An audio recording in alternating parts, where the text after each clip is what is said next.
मेरा नाम राम है। मैं आज आपको एक मॉरल स्टोरी बताने जा रहा हूँ। शीर्षक का नाम साधना का शक्ति। Let's start. एक गांव था। गांव में एक छोटा सा मंदिर था जिसमें हर रोज लोग पूजा करने आते थे। मंदिर के पास एक साधु बाबा रहते थे। उनका नाम था बाबा रामदास। बाबा की उम्र काफी ज्यादा हो चुकी थी, लेकिन उनकी आंखों में एक अद्भुत शांति और चेहरे पर एक आंतरिक मुस्कान रहती थी।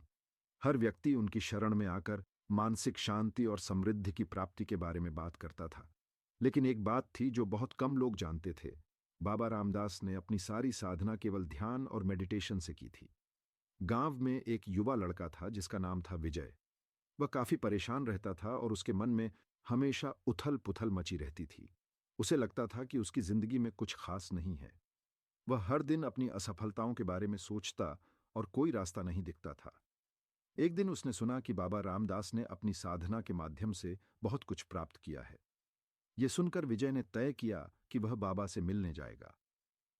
विजय जब बाबा से मिलने पहुंचा तो बाबा ने उसे शांतिपूर्वक बैठने के लिए कहा। बाबा ने विजय से कहा, तुम्हारी परेशानी का कारण तुम्हारा मानसिक असंतुलन है। तुम्हारे मन में शांति की कमी है। तुम ध्यान करने की कोशिश करो, इससे तुम्हारा जीवन बदल जाएगा। बाबा ने विजय को मेडिटेशन की विधि समझाई। उन्होंने उसे बताया कि कैसे गहरी श्वास लेकर और अपनी सोच पर ध्यान केंद्रित करके हम अपनी मानसिक स्थिति को सुधार सकते हैं।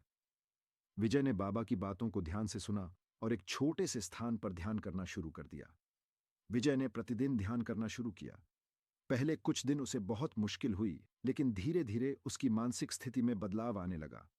उसके विचार शांत होने लगे और उसका आत्मविश्वास भी बढ़ने लगा।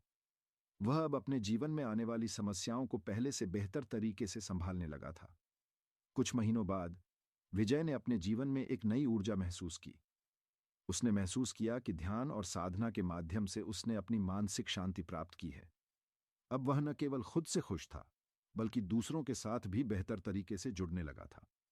इस कहानी से यह सीखने को मिलता है कि यदि हम अपने भीतर की शांति को खोजें, तो बाहरी समस्याएं स्वाभाविक रूप से हल होने लगती हैं।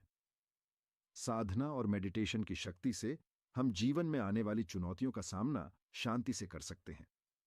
आपको स्टोरी अच्छी लगी तो कृपया लाइक एंड सब्सक्राइब